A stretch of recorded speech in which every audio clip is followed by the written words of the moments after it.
This is a tradition in IICPH that we have an Aboriginal blessing at the beginning of all our events, and we're so delighted to have Anne Solomon today to do this wonderful ceremony for us. So please welcome Anne Solomon.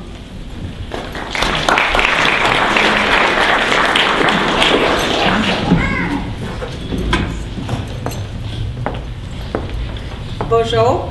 Bonjour.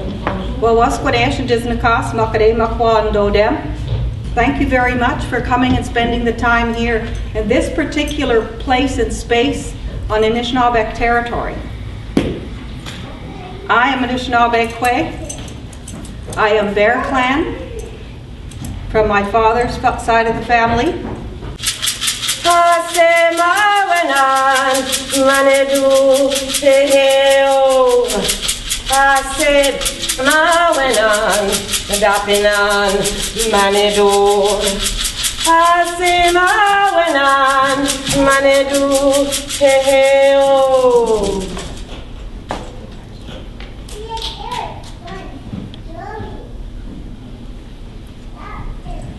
So on your behalf, I accept the Sema to do this work. And I'm understanding the magnitude of this gathering is augmented phenomenally because it is a remembering of a divine spirit that's just passed to the other side.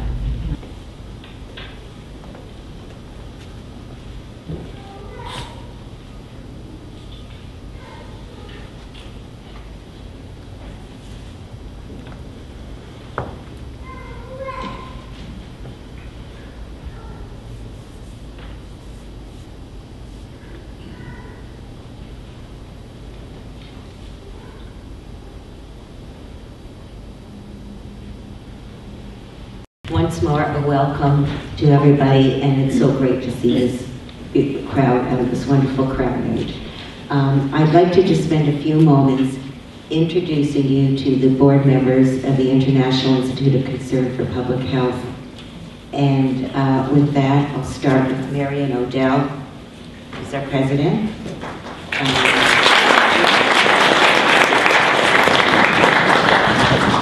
Myself, I'm Anna Tillman, who I'm vice president.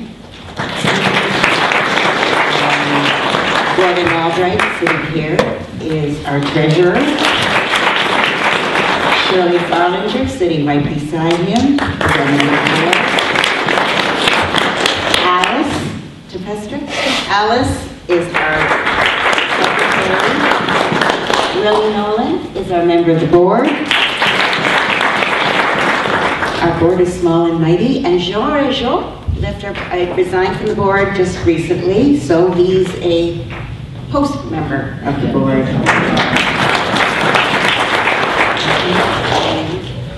Marion. He's our immediate past president. And thank you, Jean.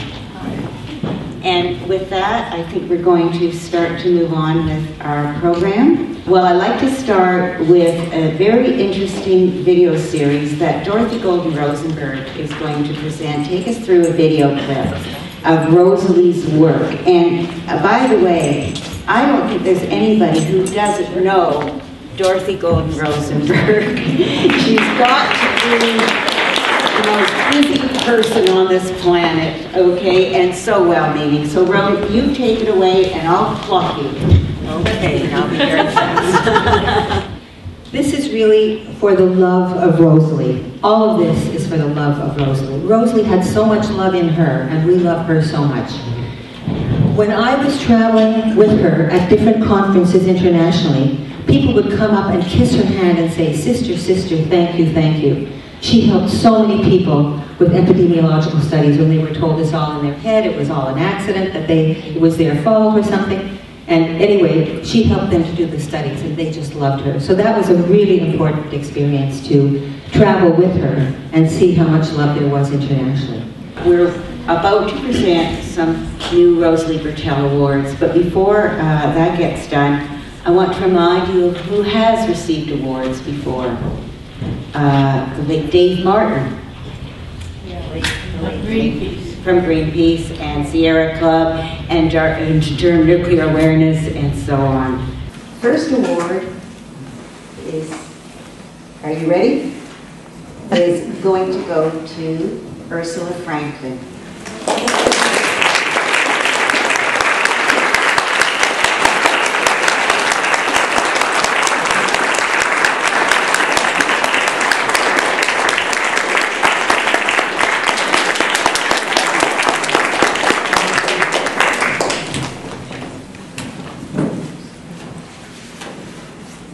In the early 1960s, Professor Franklin, along with others, investigated the levels of strontium in children's teeth.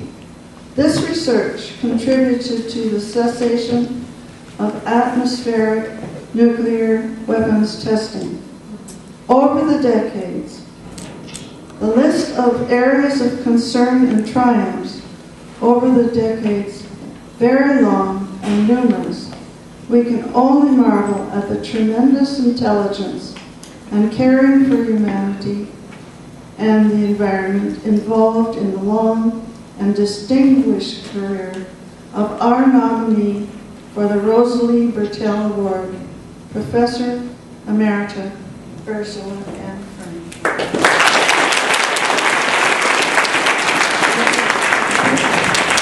I have the honor of presenting the second award to another marvelous person, Dr. Jeanette Sherman. Many of you know her. Her book is on the table there, Consequences of Chernobyl. She actually edited the book. Jeanette is a specialist in internal medicine and toxicologist.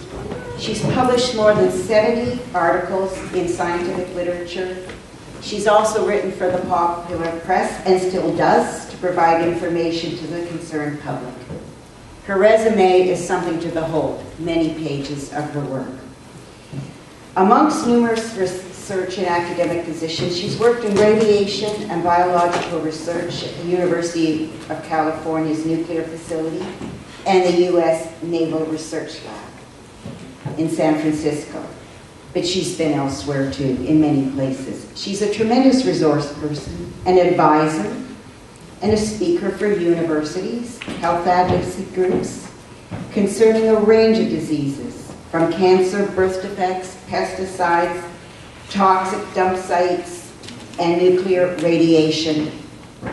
Many of you get her information on Fukushima.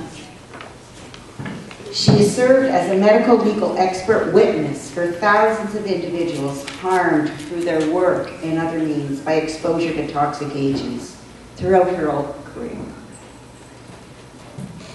Without further ado, I'm going to ask her very dear friend, Reba Adolph, to come forward to receive the award on behalf of Janet, who unfortunately at the last minute could not make it.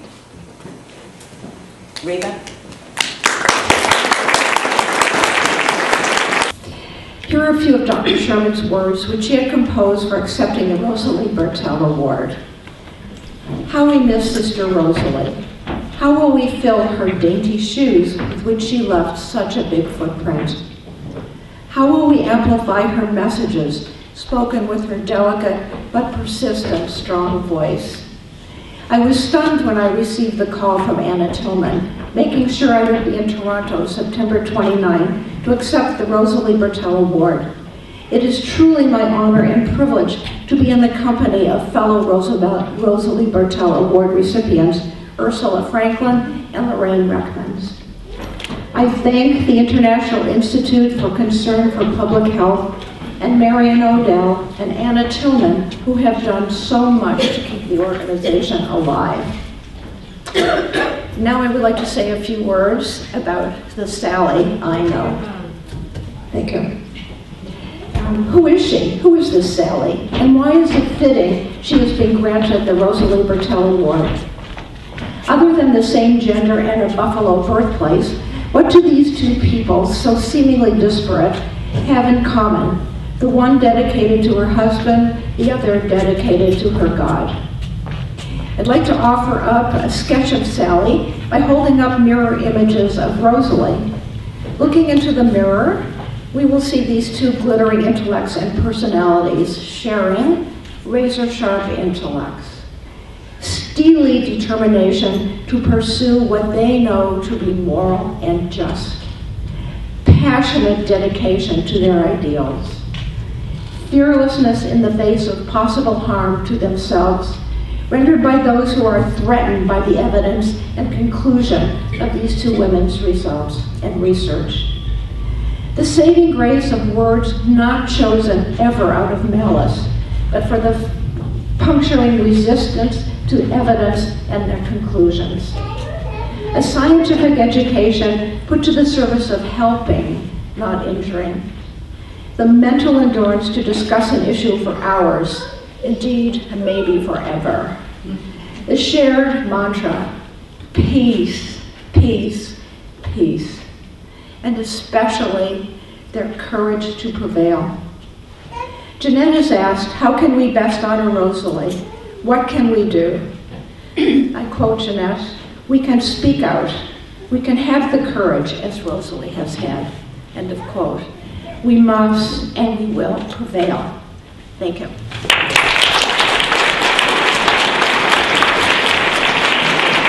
I'm so proud to be able to pass this award along. The citation reads, Lorraine Reckman's Anishinaabe of the Algonquin Nation is hereby presented with the Rosalie Bertell Award for her exemplary work to protect the environmental health of Mother Earth and her Indigenous peoples. Lorraine is a community, national, and international advocate for environmental health and social justice, the impacts of air and water pollution and land degradation on the lives of all people and on the natural environment. Lorraine successfully directs her time and attention to educating and empowering women and their communities to assert their rights to intervene in community and federal environmental decision-making processes. Lorraine is an international witness to the effects of uranium mining and nuclear fuel chain operations on populations and the natural environment. Lorraine works earnestly and successfully to initiate dialogue between non-governmental organizations, Indigenous peoples, and nation-states for the protection of Mother Earth. Lorraine is an important contributor to environmental policy development for government, industry, the public, and Aboriginal communities. We, and many other people, know that Lorraine Reckman understands and lives to protect the interests of future generations by collaborating for the development of national and international policy for long-term remediation and sustainable management of the natural environment. Lorraine Reckman's contribution to global wisdom is clearly reflected in her August 2012 biographical statement. My view for the future is a healthy ecosystem for my children and grandchildren. I am prepared to work hard in any capacity for the betterment of the planet and for the health of the people. My children's future depends on it. This award is in congruence with the philosophy, work, and dedications of Dr. Rosalie Bertell. IICPH proudly presents this award and stands beside Lorraine Reckman's and the good we believe she will continue to do for all humanity.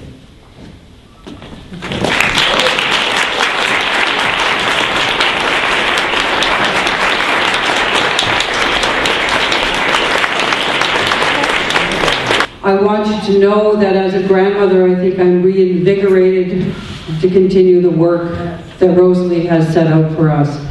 That her courage and her brightness and her sprightliness is what I remember and what I aspire to. I would like to say that I'm very honored to be in company with the fellow recipients. I'm very humbled, in fact. And I'm grateful to IICPH for the work that you do. And like all of you, I'm prepared to take my piece and carry on. Miigwech. One of our former recipients was none other than Dorothy Golden Rosenberg.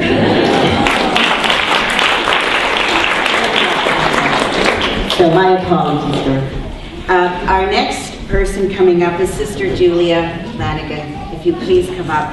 And she's the president of the Grey Nuns of the Sacred Heart, where Rosalie lived the last period of her life. I was asked to speak for a few minutes about Sister Rosalie in terms of her personal life among the religious sisters, the Grey Nuns of the Sacred Heart, during her years of retirement at the Mother House in Yardley, Pennsylvania, which is a suburb of Philadelphia. And I was asked to talk about how she conducted her ministry from that setting. Now to us, her Grey Nun sisters, she was just our sister and our friend. Like every Grey Nun, she was to us simply one among many who lived among us through her years of religious life, while also carrying out in various ways our corporate mission of compassionate concern for all, especially the poor and marginalized among us. From the mid-1970s to the mid-1990s, most of our sisters knew Rosalie mainly through brief encounters when she was among us in various locations for community meetings or celebrations, in between her world travels and intensive occupation with concern for public health effects of low-dose radiation and pollution. All knew her reputation as a brilliant scientist, an environmental epidemiologist, a biometrician, a cancer researcher, and advocate for the poor, especially for indigenous peoples. To many of her sisters, the very complexity of these words was intimidating. Over time, she won many converts within the community who, through her efforts and those of others, came to understand the detrimental effects of the impact of modern life, weapons of war, and political maneuvering on our planet and all its inhabitants. When health needs finally dictated Rosalie's move to our retirement center at the Mother House, most sisters being a little in awe of her and unsure of how to converse with someone like her on an ordinary plane, all soon learned that they need not fear. Rosalie came and lived quite an ordinary life among us as one of our Grey Nun sisters. She was interested, as always, in conversing with each person on the topics of daily living and the concerns of our lives and ministry, right as she was continuing on her own with her worldwide work, mainly via telephone and the internet and email.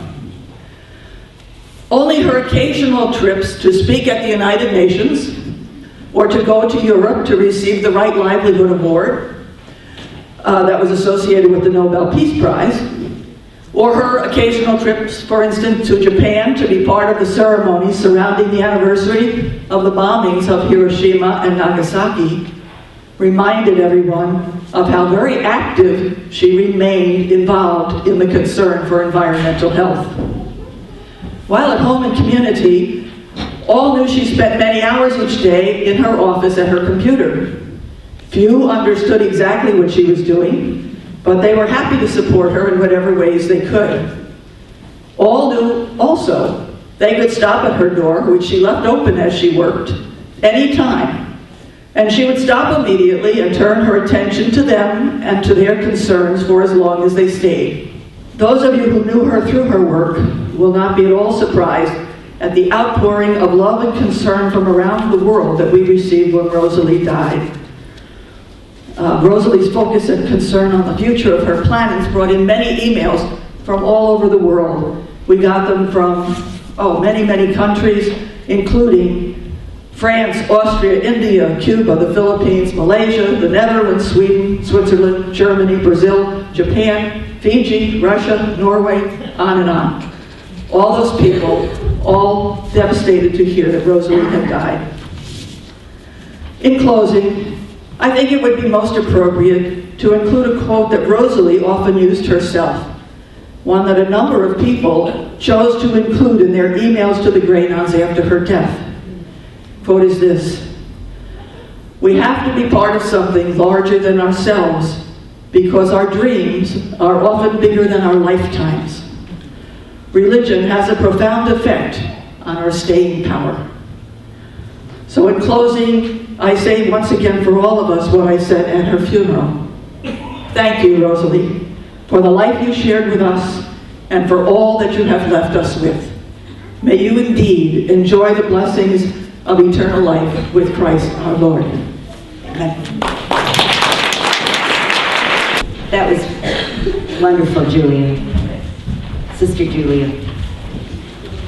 I'd like to introduce our next person, our next special guest, Claudia von Berghoff, with these words. Claudia von Berghoff, who's professor at the Institute of Political Sciences at the University of Innsbruck in Austria.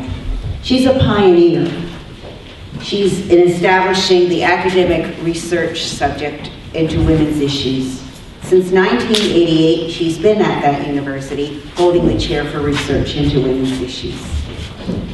Claudia has had an extensive experience working in research projects in several countries, including Central America and Venezuela, on the International Division of Labor, Women, Underdevelopment, and Agriculture.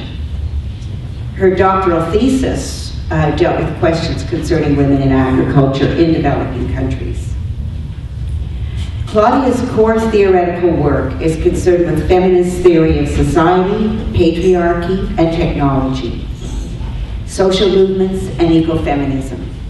She's an activist in these areas. She questions globalization and looks to exploring alternatives to our present way of life. This is the foundation of her recent book, which he'll talk about, The Global Economic Crisis, the Great Depression of the 21st Century. Together, Claudia and Rosalie founded the Planetary Movement for Planet Earth in the year 2010. She worked closely with Rosalie on issues related to the viability of life on Earth, such as those raised in Rosalie's book, Planet Earth, The Latest Weapon of War. And this is something, as Claudia gets ready to come up and speak to you, some thoughts. Is there an alternative to plundering the earth? Is there an alternative to making war? Is there an alternative to destroying the planet? And with that, I give you Claudia.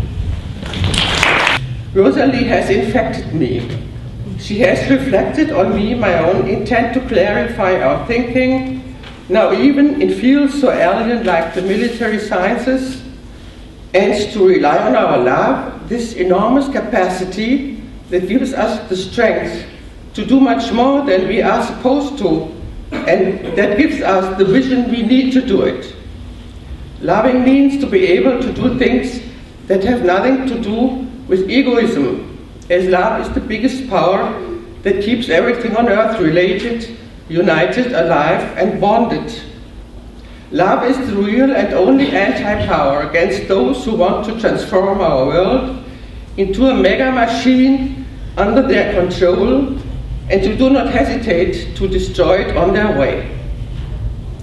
I have called this project Military Alchemy, because it is obviously part of the intent to transform everything on earth into its opposite, a utopia which we call patriarchy. Rosalie was enthusiastic about this concept of military alchemy that relates to our paradigm of the critical theory of patriarchy, as we call it. She even wanted to take military alchemy as the title of her book's new edition. Maybe we should really take it. The three shocks I went through were a calling. Something called upon me. It took me and shook me. It made me suffer. It made me ill, desperate, and so terribly sad.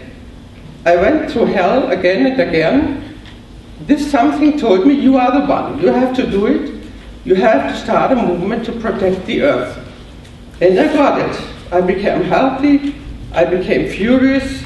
I became strong. I said, okay, yes, I'm here, I'm doing it, whatever it means for my further life.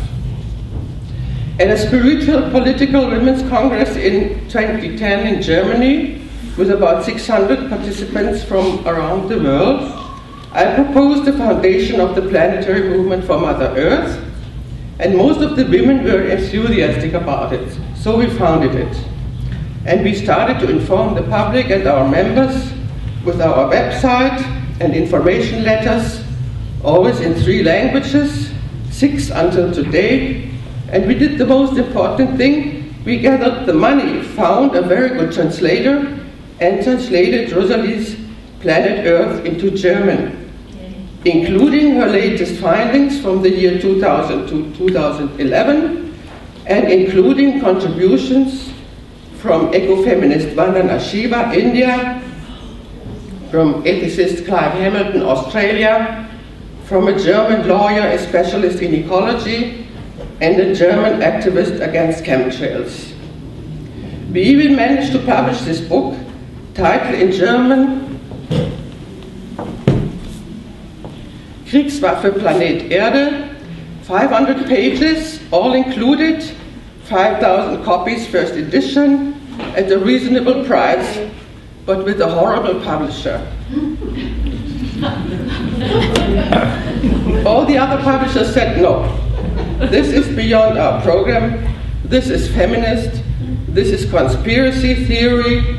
It was a battle we had to fight into every direction, but we made it.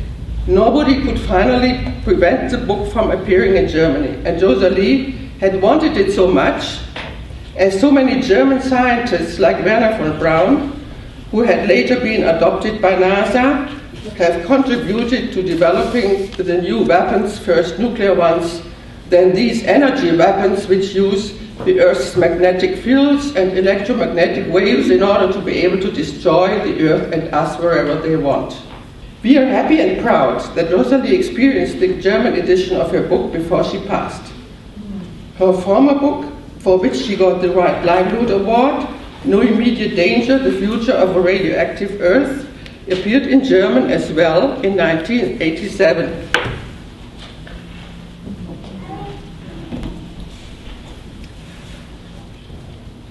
The nuclear dangers were her main and lifelong topic, and only later in her life, she, as one of the first scientists, discovered the post-nuclear weaponry has been developed at the same time, especially in view of the Fukushima catastrophe in 2011, which is several hundreds or even 1,000 times larger than that of Chernobyl.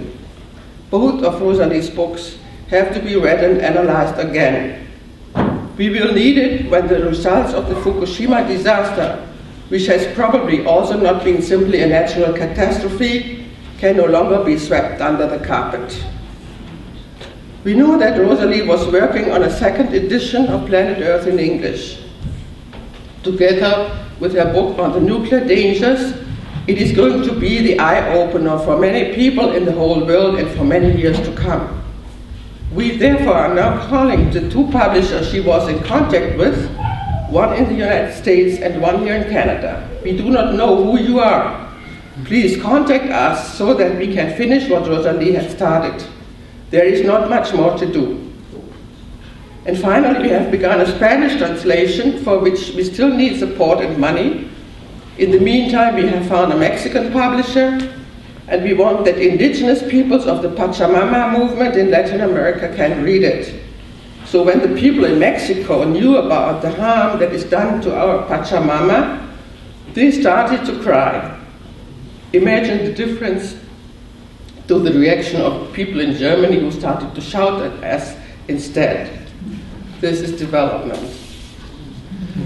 I met Rosalie personally in Bonn, Germany in September 2010, when the Right Livelihood Award had its 30th anniversary. I will never forget how she looked at me with eyes radiant like black diamonds. We had already become friends. This is because we are acting out of the same motive. The war against life must end, the ongoing destruction has to be stopped, The risk of damaging the whole planet and our general living conditions must not be allowed, and worldwide so. We stand up for Mother Earth. Rosalie, we miss you. Rosalie, we need you. We want to be your heirs. We promise your work will be continued. For this I feel responsible. And we are already beginning with it, making a film about her life. Thank you, Grey Nuns of the Sacred Heart.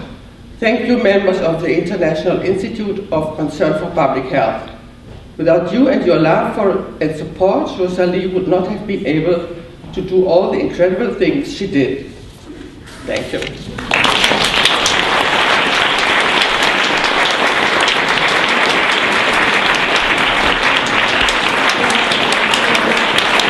If you want to speak about a tribute to Rosalie that will take a few minutes, we welcome you to do so.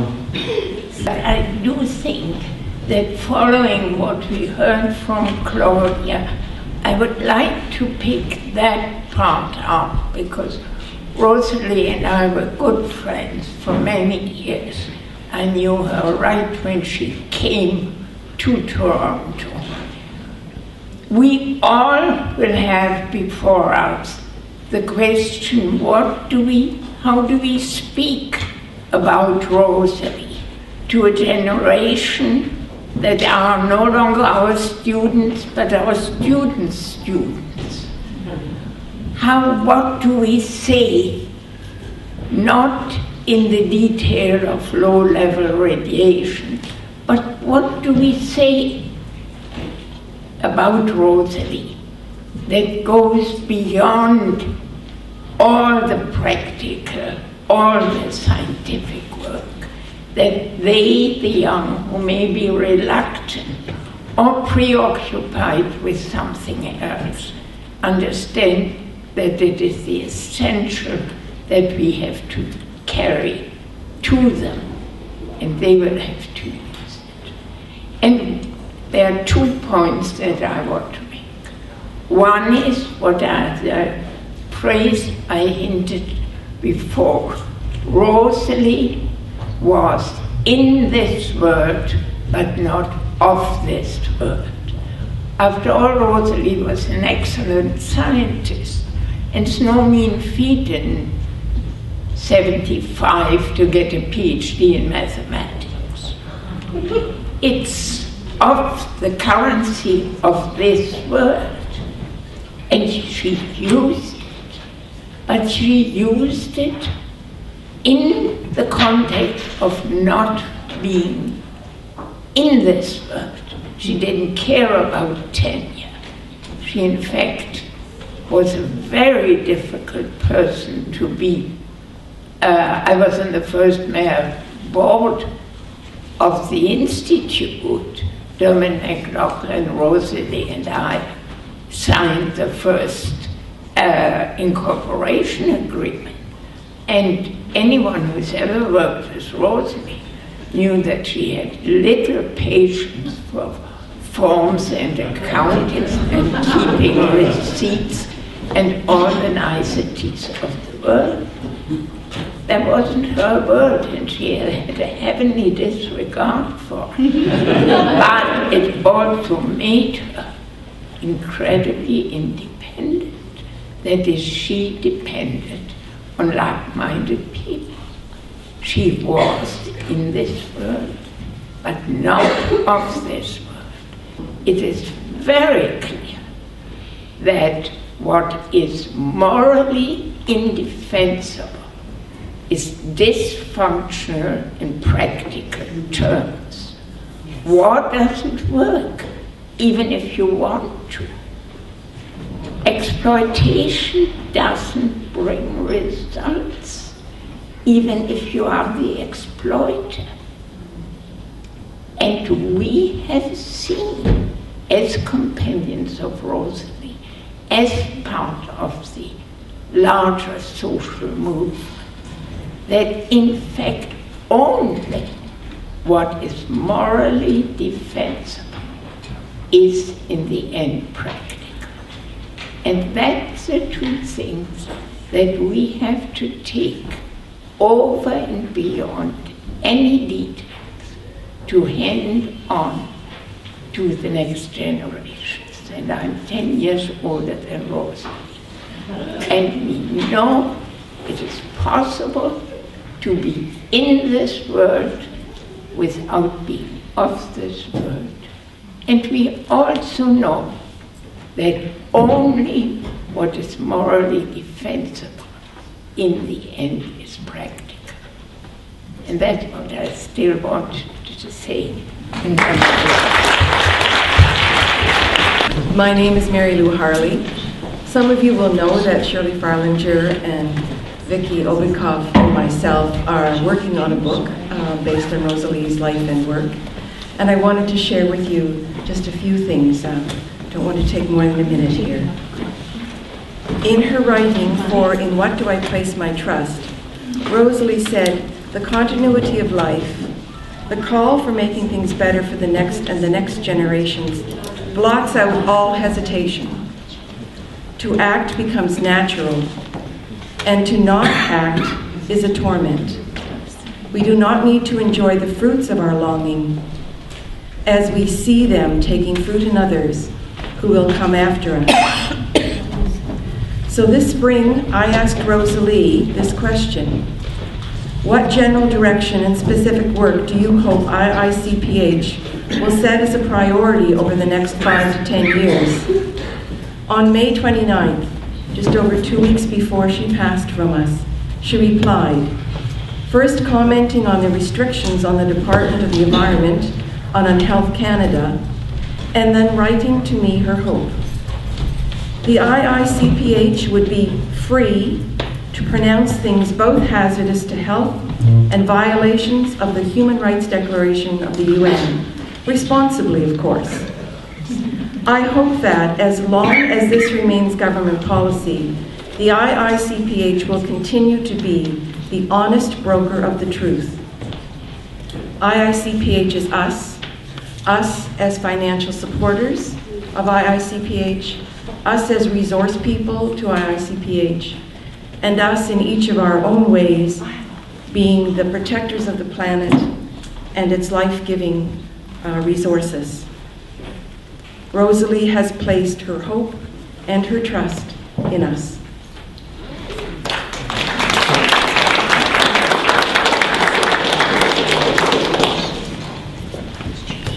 Hi. 17 years I worked with Rosalie. She was my mentor. I think I'm one of the most gifted people in this room because of that. And Dr. Ursula, you're right. She wasn't very patient. I have here a front page of the Montreal Gazette.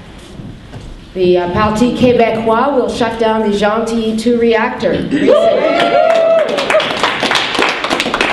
I just moved here from Peterborough, Ontario, where I was a part of a group called SAGE, which is Safe and Green Energy Peterborough, and along with Janet McNeil, who is here tonight. Janet's over there. We successfully shut down Shield Source, which is a tritium sign manufacturing operation. Yes, yes. What I'd like to do now with Marion is talk about how we can honor Rosalie. That's why we're here. How do we honor her, her work, and her compassion? What can we do? And there are many things that we can do.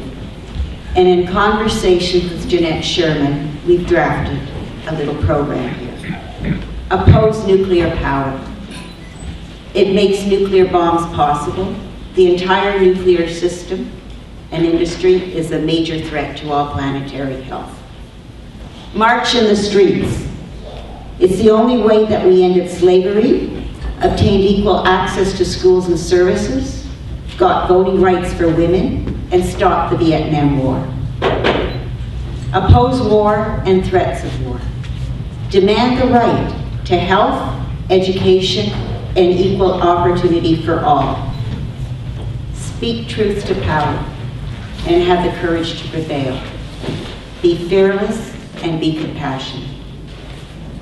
And that's a message from Jeanette Sherman and myself.